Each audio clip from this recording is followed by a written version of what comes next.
دنیا اعلیٰ حضرت نے کتاب لکھی ہے الامن والاولا، اس میں آپ فرماتے ہیں جو حضور کی پناہ میں آ جاتا ہے نا وہ بچ جاتا ہے۔ اللہ کرے آپ کو سمجھ آئے میری بات کی۔ جو حضور کی پناہ میں آ جاتا ہے وہ جو دنیا دار رہتا ہے، مالدار رہتا ہے، حضور کی پناہ میں نہیں آتا وہ بے سکون رہتا ہے۔ فرماتے ہیں یہاں دنیا میں بھی حضور کی پناہ میں آ جاؤ، آج لے ان کی پناہ۔ اور آج دلیل آپ نے ابن ماجہ کی حدیث لکھی ہے، حضرت تمیم داری حدیث کے راوی ہیں، اعلیٰ حضرت نے لکھی ہے، فرماتے ہیں جو حضور کی پناہ میں آیا بچ گیا۔ دلیل دیتے ہیں، فرمایا انسان جانور بھی آتے تھے تو بچ جاتے تھے۔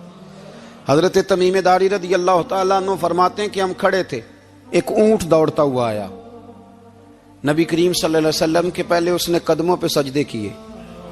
صحابہ کہنے لگے حضور ہمیں بھی اجازت دیں، فرمایا وہ تو بے زبان ہے، اسے تو پتہ کوئی نہیں، پیش نظر ہے وہ نو بہار، سجدے کو دل ہے بے قرار، روکیے سر کو روکیے یہی تو امتحان ہے۔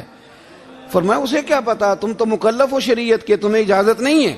اور اعلیٰ حضرت نے 2 ٹوک لکھا ہے، فرمایا سوائے خدا کے کسی کو تعظیمی سجدہ بھی حرام ہے۔ یہ نوٹ کر لیں میری بات۔ اور اعلیٰ حضرت نے فتاوی رضویہ میں لکھا ہے کسی قبر پہ جاؤ تو 4 ہاتھ دور کھڑے رہو۔ اللہ کرے آپ کو سمجھ آئے، کتنے ہاتھ؟ 4 ہاتھ دور کھڑے رہو، سورۃ فاتحہ پڑھو، درود شریف پڑھو، جس قبر پہ گئے ہو ان کی روح کو اصال ثواب کرو، ان کے وسیلے سے دعا مانگو۔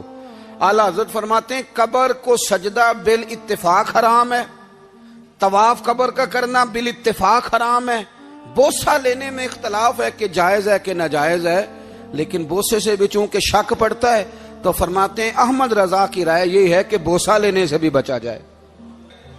وہ آ گیا تو اس سے اگلی باتیں کرتا ہے، بس خاموش رہ، باادب رہ اور پیچھے رہ۔ تو حضرت تمیم داری کہتے ہیں یہ حدیث اعلیٰ حضرت نے لکھی ہے الامن والاولا میں، فرماتے ہیں کہ اونٹ نے پہلے سجدہ کیا، قدم چومے، پھر اس نے حضور کے کان میں کوئی بات کہی۔ روزے دے دوالے نے غلاماں دیاں ٹولیاں، ایک پیا سن دے کروڑاں دیاں بولیاں، یعنی اونٹ نے بات کی تو حضور نے وہ بھی سن لی۔ اعلیٰ حضرت کہتے ہیں جو پناہ میں آتا ہے بچ جاتا ہے۔ کہتے ہیں رسول کریم نے نا اونٹ کی پشت پہ ہاتھ پھیرا اور اللہ کے محبوب فرمانے لگے فکر نہ کر، اب تو آ گیا ہے نا تو جیسے تو کہے گا ویسے ہی ہو جائے گا، جیسے تو کہے گا ویسے ہی۔ ابن ماجہ میں موجود ہے، پر میں چونکہ فاضل بریلوی رحمت اللہ علیہ کی کتاب سے پیش کر رہا ہوں الامن والاولا سے، تو میں اسی انداز میں پیش کر رہا ہوں جس انداز میں وہاں ہے۔ حضرت تمیم داری کہتے ہیں کہ ہماری سمجھ میں بات کوئی نہ آئی، تھوڑی دیر گزری تو کچھ لوگوں نے ہاتھوں میں رسیاں پکڑی ہیں، خنجر پکڑے ہیں، دوڑے آئے، یا رسول اللہ یہ ہمارا اونٹ ہے۔ حضرت تمیم داری کہتے ہیں میں نے دیکھا کہ جب وہ آ گئے نا خنجر لے کے تو اونٹ حضور کے پیچھے چھپ گیا۔ آج لے ان کی پناہ، آج مدد مانگ ان سے، وہ حضور کے پیچھے چھپ گیا۔ تو کہتے ہیں کہ نبی کریم صلی اللہ تعالی علیہ وسلم نے فرمایا کیا مسئلہ ہے بھائی؟ یا رسول اللہ ہمارا اونٹ ہے، ذبح کرنے لگے تھے دوڑ آیا ہے۔ تو حضور فرمانے لگے وہ تو تمہاری شکایت کر رہا ہے۔ وہ کہتا ہے یا رسول اللہ میں نے برسوں ان کی نوکری کی، برسوں میں نے بڑی نوکری کی۔ صحیح کہتا ہے یا رسول اللہ؟ ٹھیک کہتا ہے حضور، اب بوڑھا ہو گیا ہوں، تھوڑا زیادہ بوجھ نہیں اٹھا سکتا تو مجھے ذبح کر کے کھانا چاہتے ہیں، میں مرنا نہیں چاہتا۔ نبی کریم فرمانے لگے اچھے لوگ یہ صلہ دیتے ہیں؟ انہوں نے عرض کی حضور آپ حکم کر دیں، ہم اس کو چھوڑ دیتے ہیں یا رسول اللہ، نہیں ذبح کریں گے، خدمت کریں گے۔ حضور فرمانے لگے نہیں، اب میرے پاس آیا ہے نا، اب میں نے واپس نہیں کرنا، آج ہو گیا ہے، آج لے ان کی پناہ، آج مدد مانگ ان سے، آج ہو گیا یا رسول اللہ پھر رکھ لیں۔ حضور نے فرمایا نہیں بھائی پیسے بتاؤ کتنے؟ یا رسول اللہ نہیں کچھ نہیں۔ نبی کریم علیہ السلام نے فرمایا نہیں بتاؤ کتنے، بتاؤ کتنے؟ انہوں نے کہا حضور ایک دفعہ ریٹ لگایا تھا تو 100 دینار لگا تھا، حضور نے فرمایا بلال دے دو 100 دینار، 100 دینار دے دیا۔ اعلیٰ حضرت فرماتے ہیں دیکھو ان کی پناہ میں آنے کی برکتیں کتنی ہیں۔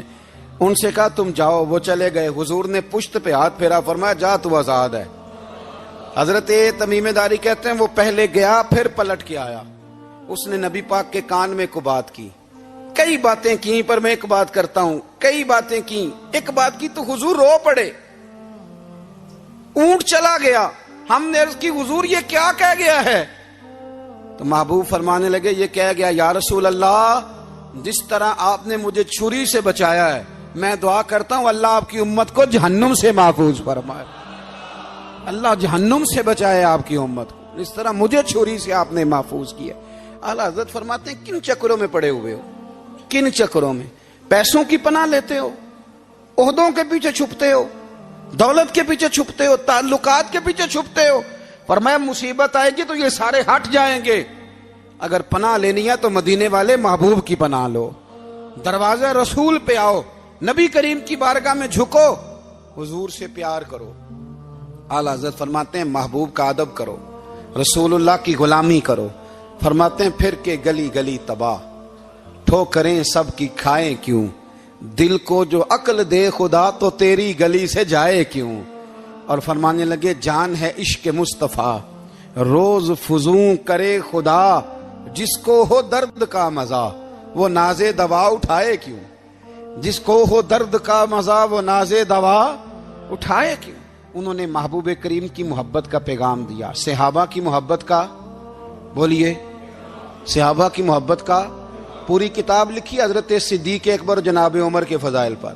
اور مزے کی بات یہ ہے کہ اعلیٰ حضرت نے نا اردو شاعروں میں سے کسی کو توفیق نہیں ہوئی حضور کو شہنشاہ کہنے کی، اعلیٰ حضرت نے کہا میرے نبی شہنشاہ ہیں۔ دلیل کیا دی؟ فرمانے لگے پڑھو ترمذی، حضور نے فرمایا میرے 2 وزیر زمینوں میں ہیں، 2 آسمانوں میں۔ زمین کے 2 وزیروں کے نام ابو بکر اور عمر ہیں، آسمان کے 2 وزیر ہیں جبریل اور میکائیل۔ تو اعلیٰ حضرت کہنے لگے حضور وزیر تو کسی شہنشاہ کے ہی ہوتے ہیں، پھر کہہ لو نا شہنشاہ۔ تو پھر فرمانے لگے حاجیو آؤ شہنشاہ کا روضہ دیکھو، حاجیو آؤ شہنشاہ کا روضہ دیکھو، کعبہ تو دیکھ چکے اب کعبے کا بھی کعبہ دیکھو، کعبہ تو دیکھ چکے اب کعبے کا بھی، غور سے سن تو رضا کعبے سے بھی آتی ہے صدا، میری آنکھوں سے میرے پیارے کا روضہ دیکھو۔ اعلیٰ حضرت نے ساری زندگی اور صحابہ کرام کی بات کی، اہل بیت کی بات کی، اولیاء کی بات کی، صوفیاء کی بات کی، دفاع کیا سب کا، سب کے شانوں میں لکھا، امت کو بتلایا کہ اپنے بزرگوں سے جڑے رہو گے تو بچے رہو گے۔ اعلیٰ حضرت نے طنز کرنے سے، تنقید کرنے سے، بلا وجہ غلطیاں نکالنے سے اور ایک دوسرے پر لان تان کرنے سے ہمیں بچنے کو کہا۔ اعلیٰ حضرت فرماتے ہیں کوئی علم اگر آ جائے نا تو اس کا معنی یہ نہیں کہ سب کو جاہل سمجھ لینا چاہیے۔ سمجھ آ رہی ہے میری بات کی؟ ہم جس شعبے میں بھی ہوتے ہیں نا سامنے والے کو ان پڑھ ہی سمجھتے ہیں۔ مولویوں کے بارے میں بعض لوگوں کا خیال ہے کہ یہ پتہ نہیں کون سی مخلوق ہے، ان کو کیا پتا دنیا داری کا۔ میں صحیح کہہ رہا ہوں۔ اسی طرح جو میرے شعبے سے تعلق رکھنے والے لوگ ہیں وہ کہتے ہیں شاید سارے تاجر 2 نمبر طریقے سے ہی مال کماتے ہیں۔ یہ ہو نہیں سکتا، ایسا ہو نہیں سکتا۔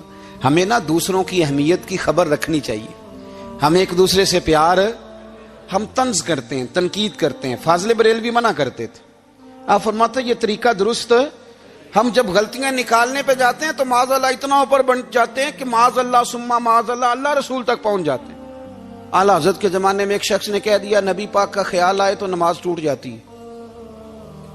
عقل ہے نا جی، جہاں مرضی لے جاؤ۔ وہ کہنے لگا جی میں نے خالص اللہ کے لیے پڑھنی ہے نا فلسفہ عجیب، نبی پاک کا خیال آئے تو نماز۔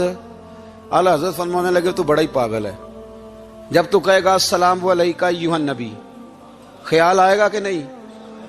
فرمانے لگے تو بڑا ہی نادان ہے، جب تو کہے گا اللہم صلی علی محمد وعلی، خیال آیا کہ نہیں آیا؟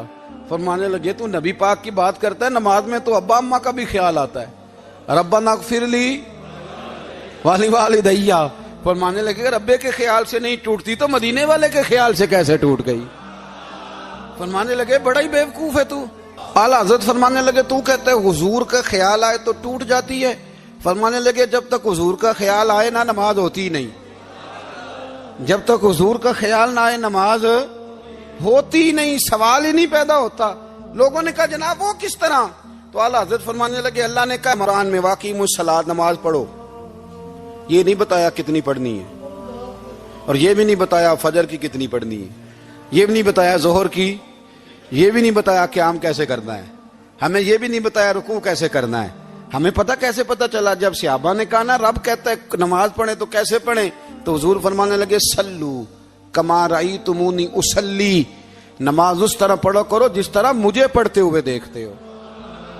تو کہا یہ تو کیسی عجیب بات کر رہا ہے کہ نبی کریم صلی اللہ علیہ وسلم کا خیال آئے. اور پھر بڑی مزیدار بات, ایک شخص نے اعلیٰ حضرت سے آ کے نا, اس زمانے میں نا ایک آریہ مذہب ہوتا تھا, اب اللہ کا شکر ہے وہ کوئی نہیں. اب ویسے جو بڑے نئے نئے مذہب نکل آئے ہیں, جو آدمی جتنا پڑھ جاتا ہے معاذ اللہ وہ ایک نئی بات ہی شروع کر دیتا ہے, اور جو انوکھی بات کرے اس کے پیچھے رش بھی زیادہ ہو جاتا ہے. سٹائل ذرا ہٹ کے ہو نا جی تو ذرا ماحول جلدی بن جاتا ہے. تو وہ آریہ مذہب تھا, تو وہ ایک آریہ آ گیا اعلیٰ حضرت کے پاس, آ کے کہنے لگا کہ فرض کی اہمیت زیادہ ہے کہ سنت کی؟ تو اعلیٰ حضرت فرمانے لگے بھئی اہمیت تو فرض کی زیادہ ہے. تو کہنے لگے آپ کا وضو تو پھر سنت سے شروع ہوتا ہے. وضو میں پہلا فرض ہے منہ دھونا, اور آپ سب سے پہلے ہاتھ دھوتے ہیں, یہ بھی سنت. ناک میں پانی ڈالنا یہ بھی, کلی کرنا یہ بھی. میری بات کی سمجھ آ رہی ہے؟ اس نے کہا یہ آپ عجیب لوگ ہیں, فرض اگر بڑا ہے تو پہلے فرض ہونا چاہیے تھا. سمجھ آ رہی ہے میری بات کی؟ لوگ دین پر بڑے بڑے مختلف اعتراضات کرتے ہیں نا. اس نے کہا جی پہلے ہونا چاہیے تھا فرض, تو منہ دھونا فرض ہے, آپ نے گھٹنوں تک ہاتھ دھوئے, اب یہ جو آپ نے ہاتھ دھو یہ بھی سنت, کلی کری تو وہ بھی سنت, ناک میں پانی ڈالا تو وہ بھی سنت, تو آپ تو چوتھے نمبر پہ فرض ادا کر رہے. تو اعلیٰ حضرت فرمانے لگے تم اصل میں محبوب کا غلام نہیں نا. ہاں تجھے کیا پتا ہو یہ بات کیا ہے, تو بیٹھ جا ہم سے سن, ہم تجھے بتاتے ہیں. اس نے کہا جی کیا مطلب؟ فرمانے لگے یہ محبوب جو ہے نا ہمارے, یہ ہمیں بڑی جگہوں سے بچاتے ہیں, یہ بچا بچا کے فرائض تک لے جاتے ہیں. کیا کیا مطلب؟ کہنے لگے حضور نے ہمیں کہا ہے کہ پہلے نا ہاتھ دھو لو, پتہ چل جائے پانی زیادہ گرم تو نہیں, منہ جالی نہ جائے, پہلے نا دیکھ لو. فرمایا پھر ناک میں ڈال کے پتہ کرا لو کہ اس میں سے بدبو تو نہیں آتی. سنت بھی ادا ہو گئی, پتہ بھی چل گیا بو تو نہیں آ رہی. اور فرمایا پھر منہ میں ڈال کے چکھ لو کہ بد ذائقہ تو نہیں. اب یہ 3 سنتیں ادا کر کے تم فرض ادا کرو گے تو اللہ بھی راضی ہوگا, اللہ کے رسول بھی راضی ہوں گے.